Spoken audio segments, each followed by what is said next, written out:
Okay, this is my long-winded walkthrough talk-through with the Mohawk 10 amplifier before I button it up. No key down, no power up test. I already did all that, so this is my long-winded walkthrough talk-through. So if you don't like them kind of things, I guess this ain't the video for you. Mohawk 10, made in the 70s, from 1970 to 79 from the schematics. Uses two 572B tubes in the final 6146B tube for the driver. All transmitting tubes, no sweep tubes on this thing. That's one thing I like about it.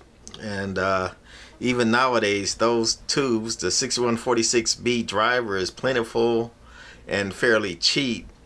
And the 572Bs at one time, they were almost unobtainium, but China or some other companies overseas remade them, so you can get them now for a decent price.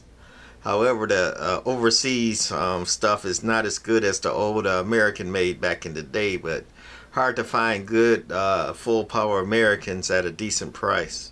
But anyway, the tubes can be had, all transmitting tubes. The 572Bs have a plate dissipation of 160 watts each. That's the two 572Bs mounted horizontally. And since I got the amp mounted vertically, of course the tubes look like they're mounted vertically. They are made to be mounted horizontally. However, Mohawk and another manufacturer, I don't remember if it was Heathkit or Dentron or who it was, but another manufacturer did the same thing. They mounted them horizontally, but there's a up and a down as far as mounting them horizontally, and neither Mohawk here or that other manufacturer I can't think of, I'm getting old CRS, they mounted them incorrectly. They got the up on the down and down on the up, so that's not really a good thing. Nomad, who's a genius, I think, even says that if you really want to be safe and better with this amp, to run it like this. Run it on its side, and hence those tubes are, standing up vertically, and you don't have that horizontal mounted upside down issue. But anyway, a good amp, made in the 70s, from 70 to 79 according to the schematics. That's the 6146B driver tube. Those are plentiful and easy to find. This one is serial number 41. This old guy here. So on the front, you just got your basic tune and load. You got a multimeter, 1 meter. That's not an original meter. And I like the multimeter. You can look up your plate volts, drive volts, final current or final amps, driver amps, and then your output, all by hitting the switch there. And then on the front, all you got is your main power switch and this standby AM SSB switch. Three-way switch. Basically, standby is in the middle. No key down and standby. And off means SSB off. So that's your AM. And over here to the right, or the bottom, the way it's orientated, it says on. That's SSB on. And when you have SSB on, it puts the delay on the relay capacitor or the relay circuit. And then it's got a pot for the relay, and that's this variable pot right here. And all that does is turn up and down the time for your variable relay for SSB. If you look at the schematic for this thing, it looks pretty complicated and intimidating if you look at it as a whole. But if you break it up in parts, it's actually fairly simple. Nothing special about this amp. 572Bs are grounded grid. And then the 6146, they ground grid 1, which is normally the drive grid, and they drive it through the cathode, but they got the turbo on grid 2, the screen grid, which is an interesting design. I've seen that before. once or twice, but not too often. But if you take it apart, you know, piece by piece, it's not a hard amplifier to figure out, right? Basically, your tubes and your output are simple, and what every other amplifier does. Well, tongue-tied today. Your tubes, your parasitic suppressors, your plate choke lets in the DC but blocks the RF from coming back.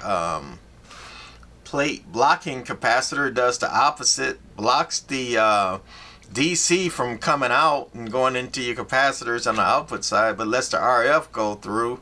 Your tune cap, your tank coil, and your load cap. You know, that's basically all you got. You got your main transformer, got your meter over there, and you got the driver tube, and you got its tank circuits in there.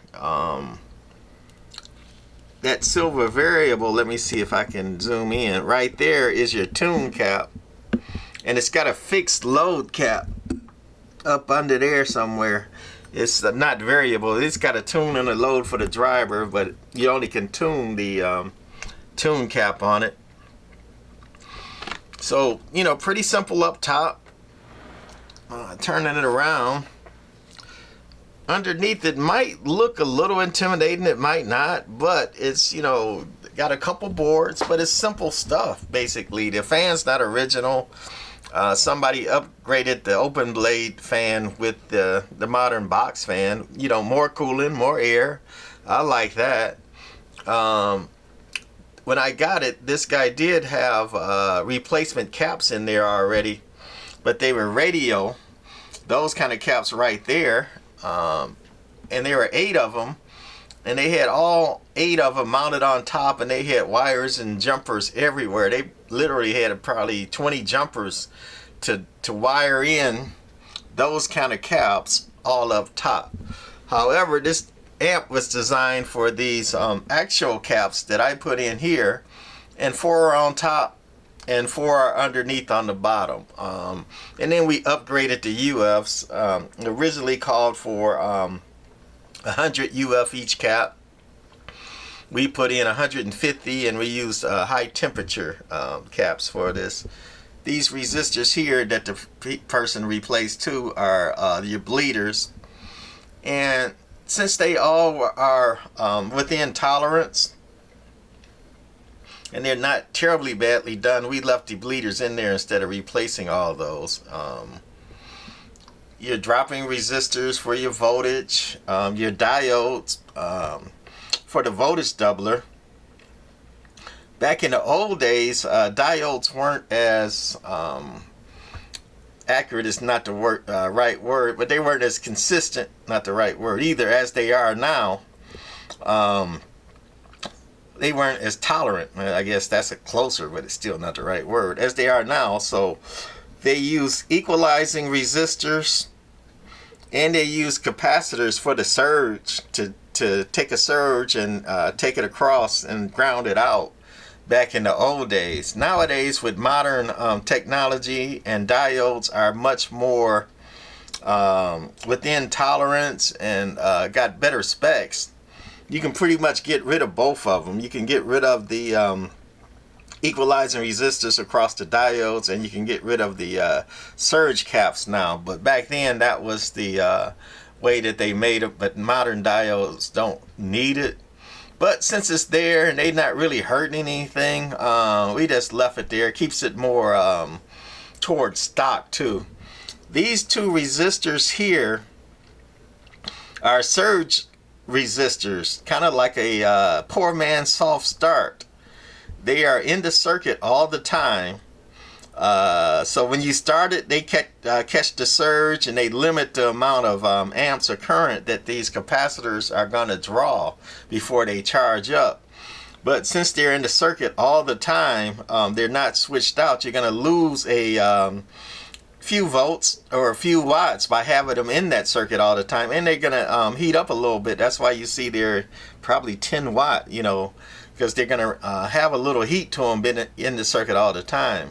A better circuit would be to, you know, soft start is to have a relay in there that after, you know, a second or two and these caps charge up, to switch them out and just short out your surge resistors. But you know, why do people do that?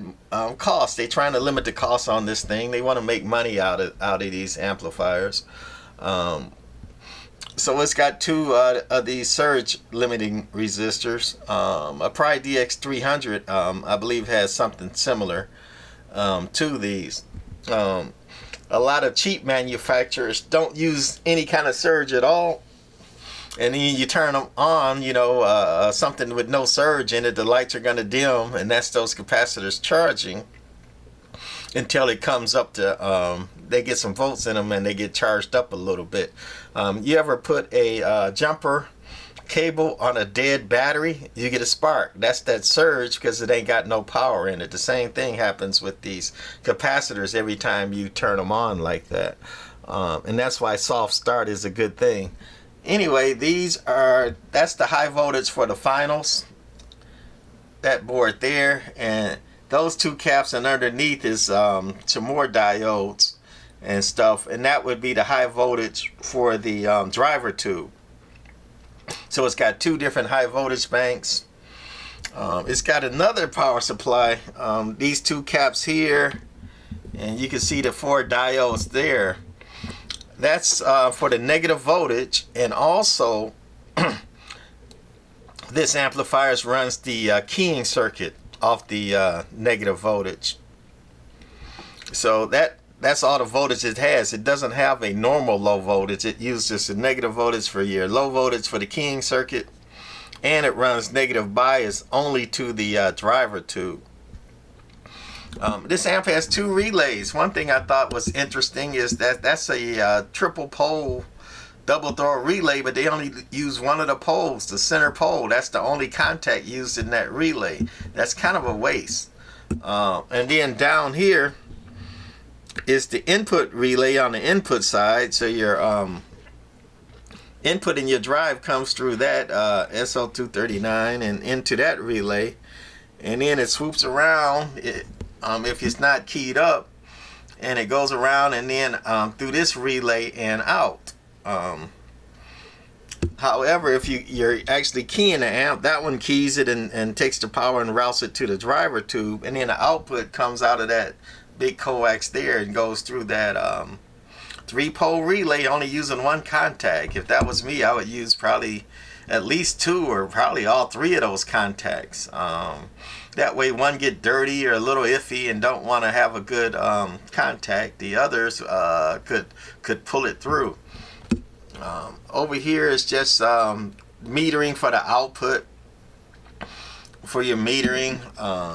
This board here not only has the negative bias, but it's got the tuning for the driver tube and some of your key up relay keying. And over here behind that is the SSB pot right here, and some more of the keying relay stuff, and that's basically it. 2 switches, your power, that's the standby operate SSB switch, and over here's your power switch, and that's the switch for the meter, you know, for high voltage and current and all that other stuff. And in a schematic, if you take it section by section, it's not that hard. You know, it's single transformer. Over here it's got a filter, old school filter for the AC coming in. That filter is right there, the coils and the caps for that filter coming in. They filter the AC on this one. Coming in, AC to your fan, on off switch, single transformer. And up here is the high voltage out. That resistor and that resistor are those surge resistors I was talking about. And then your diodes, even though they only show 1, it's actually 2 sets of 3 diodes, but they only show 1 here and 1 here. Your capacitor bank for the high voltage. Right next to the capacitors are your equalizing resistors or bleeder resistors, and or your dropping resistors for the meter to read the high voltage. and that high voltage comes out here. This little cap is just a little RF filter. Any RF that tries to get past that blocking choke or plate choke, you know, if a little bit of RF kind of leaks past there, this capacitor here grounds it out. Here's your tubes, your two 572Bs, tune cap, your tank coil, load cap, and then it goes out. And over here is your again, your metering stuff for the output for the meter. So all that's pretty simple. This is your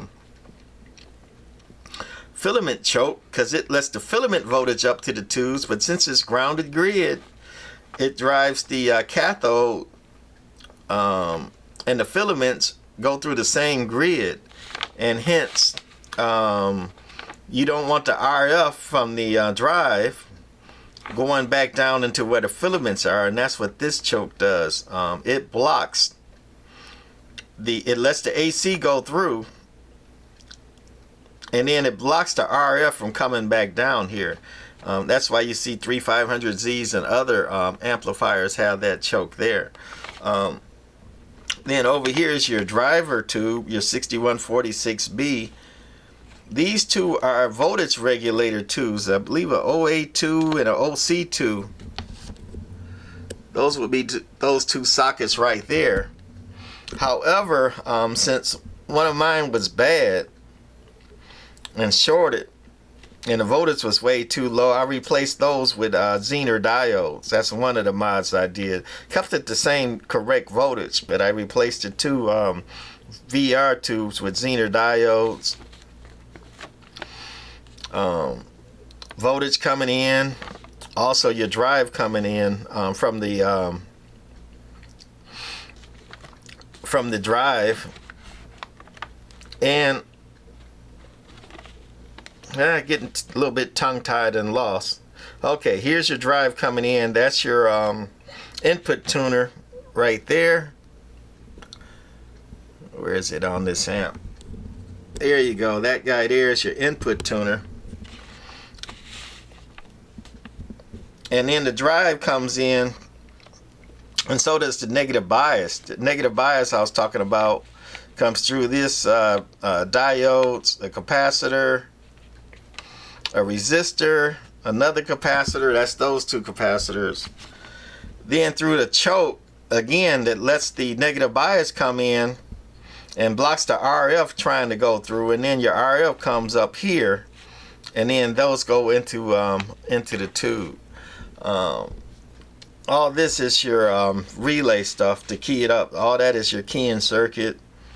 That there is your pot for the SSB. So if you take it piece by piece, you know, not keying up, it's either the negative voltage or something here in your keying circuit. You know, a high input SWR, it's got to be something in this input circuit, you know, here that goes up to the tube.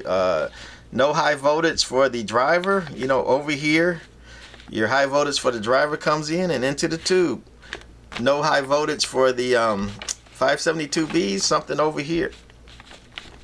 So if you take it piece by piece, pretty much any tube linear amplifier, if you know what it is and you take it part by part, they are not that complicated. Anyway, my time's running out. YouTube videos, they only give you so much time when you're a mud duck like me. So we're going to end this one. And that's going to be it for the Mohawk 10. Two 572Bs, solid, you know, 500-600 watt amplifier. I think in that range. And as far as CB amps, you know, with drivers and keying circuit, is one of the better CB amps I think was made. You know, transmitting tube, you know, you got a driver that's kind of turbocharged, and you run this amp right, it'll swing and it's clean. All right, that's it for this one.